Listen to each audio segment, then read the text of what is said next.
I'm cute. I'm cute. My hair is cute.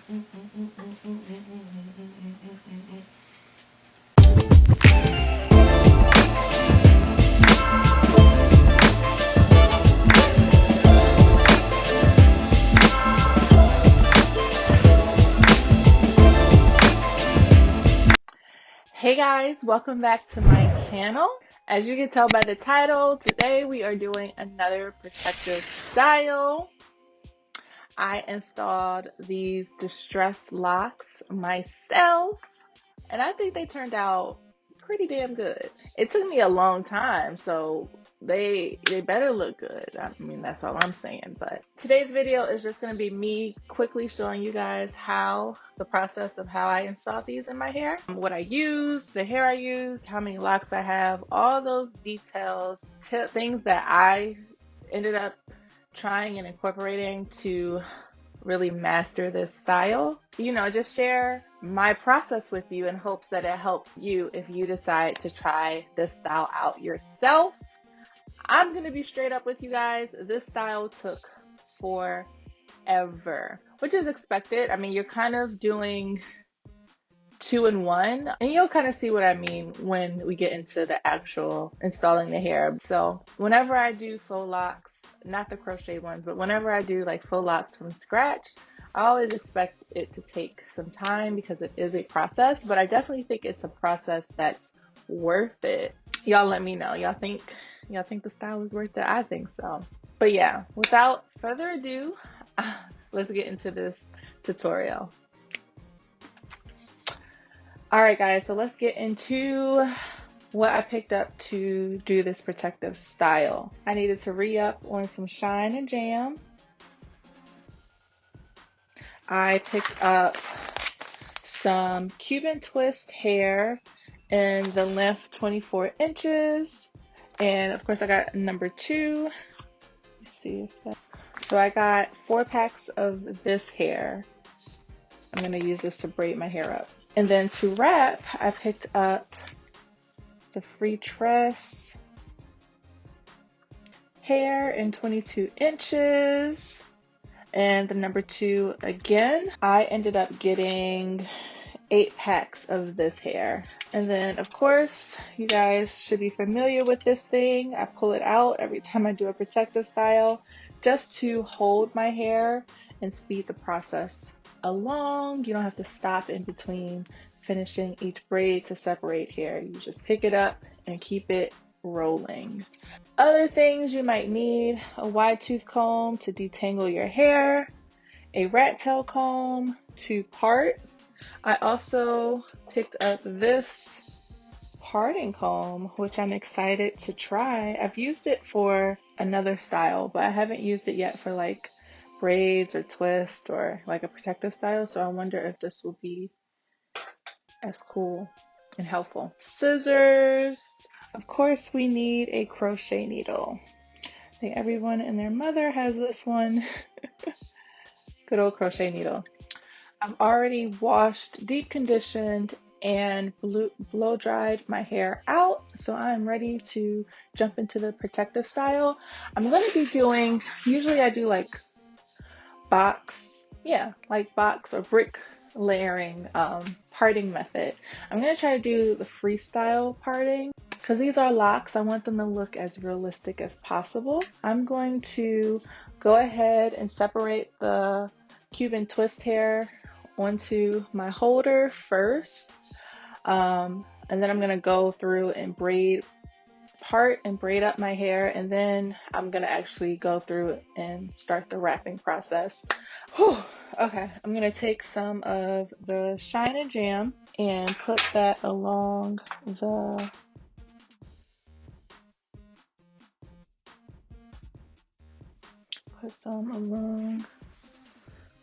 hair as well.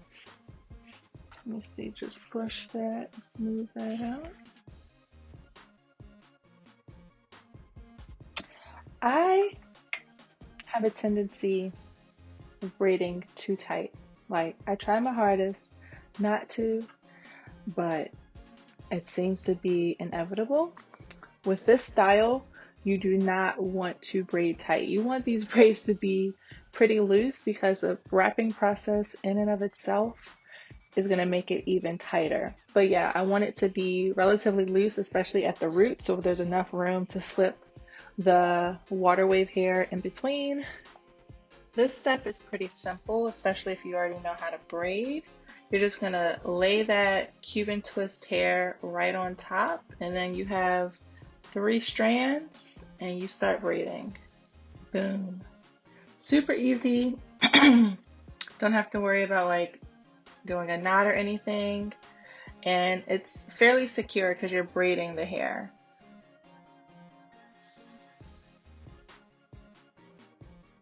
That looks good to me.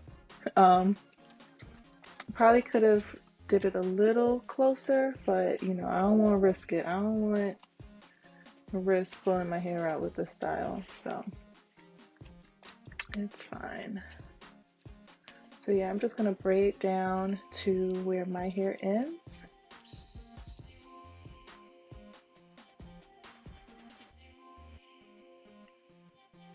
And I'm gonna move on to the next one. I'm gonna do this same thing throughout the rest of my hair, and then I will come back on and talk to you guys once we start the wrapping process.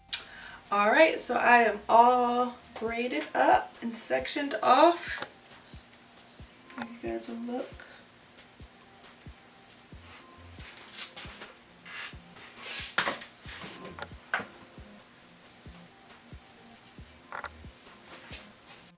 I'm going to get my hair, and like I was telling you guys before, we're going to separate it so that it is nice and fluffed out.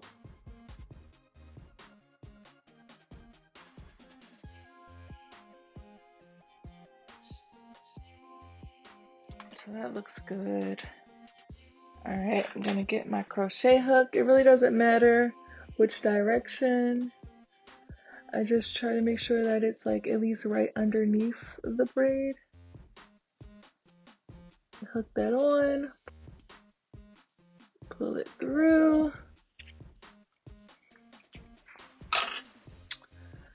and then I've been kind of leaving it about where my braid ends.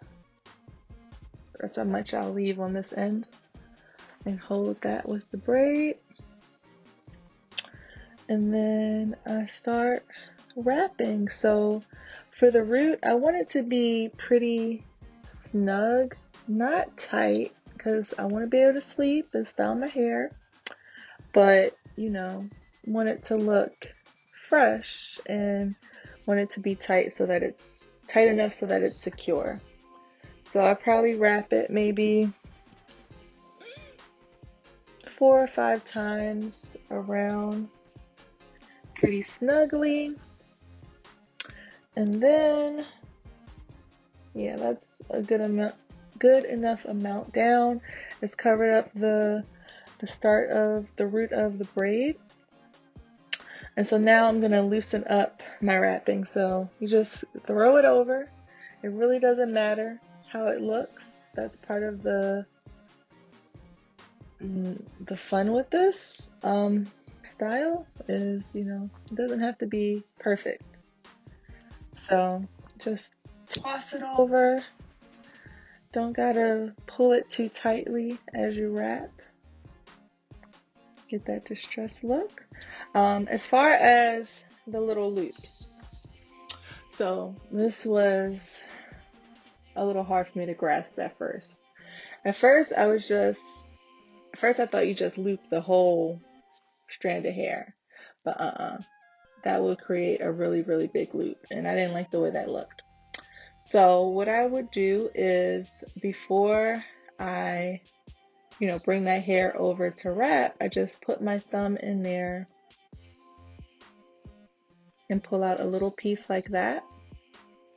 And then at first I was wrapping it just down and pulling, but that would sometimes take away the loop effect and not really give me the look I was looking for. So what I figured out that helped was to, do the same thing. You're going to put your thumb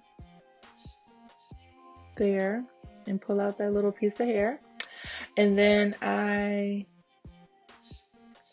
one technique I found was helpful was to just twist the strand a little, just to make sure that the loop, stays, and then continue wrapping.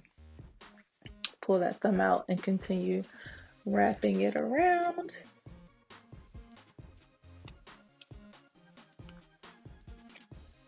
So that kind of helped create the little loop. But then another thing I found that was helpful was, okay, so I'm gonna put my finger there, get that little loop. Instead of wrapping the hair downward, I would wrap it back up to, to kind of isolate that loop of hair, and then wrap it down. And that's what really gave me those cute little butterfly looking loops that you guys are seeing over here.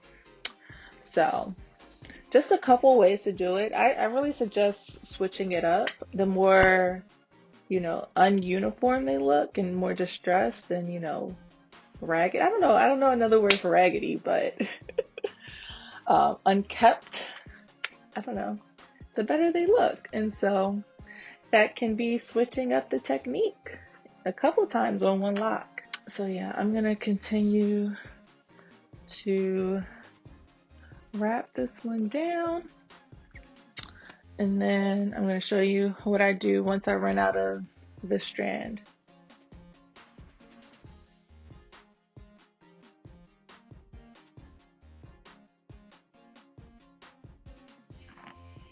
Alright, so when I'm about to run out of hair, I just start to wrap up a little, and I make this part a little bit tighter because I'm going to cover it up with the hair that I add. So I make it a little tighter just to make sure that it's secure, and then I'm just going to join that with the rest of the hair that I'm holding, right? I'm going to grab my other piece, fluff it out, and then show you how I add it onto the rest. So kind of like the same thing I did when adding the hair and crocheting it through. I have one piece that's a lot shorter than the rest. I'm going to join that with the rest of the hair and then hold that in place and continue wrapping like nothing changed. Just going to make that tight for a couple wraps around, maybe like 4, and then start to go back in loosely, adding in those loops until we get to the bottom.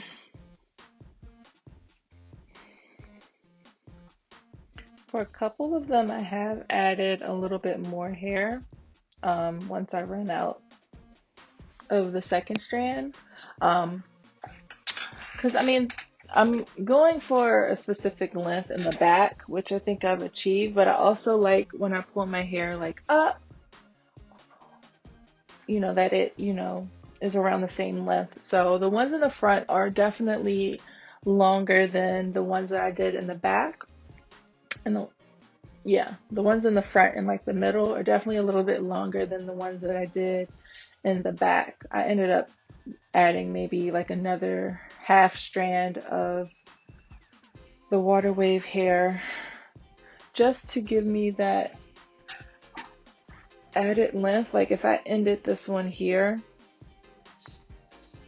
it would be, a lot shorter than the rest of them. So I'm gonna do that. I'm gonna add another half piece of hair.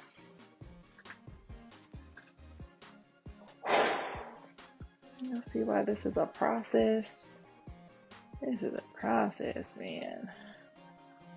If I did these things again, I was telling Bae, if I did these by hand again and not coughed out and just do crochet ones, it would be the shorter version ones. It would be a bob or lob style. because this is a process. All right, let's see. Yeah, so I like where this one is falling now. What I'm gonna do is add some glue. Let me see, this piece is kind of long. I'm gonna cut that. We'll need all of that. So I'm gonna add some glue, about a drop of glue about right here.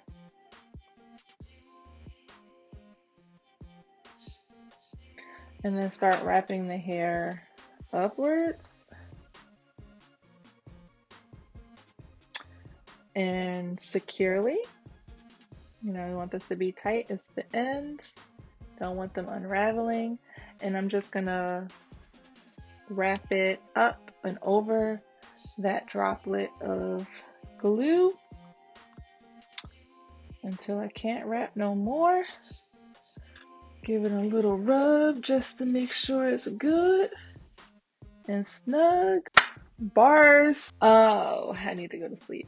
Okay. And then, yeah, it's good to go. I'm going to cut off the excess Marley hair. Just be careful not to cut the water wave hair that's wrapped, because then, you know, your dread gonna unravel. Give it one more rub. So it's not really that blunt. And then boom, that's the end of our lock. A nice, cute, distressed lock. So yeah, here is the final look. I put some makeup on. I'm not gonna lie, it's the next day. It's the next night, actually. I got my nails done. I'm like a whole new person now. But yeah, I did want to come on here and give you guys a final look and my final thoughts so far. Let me show you guys.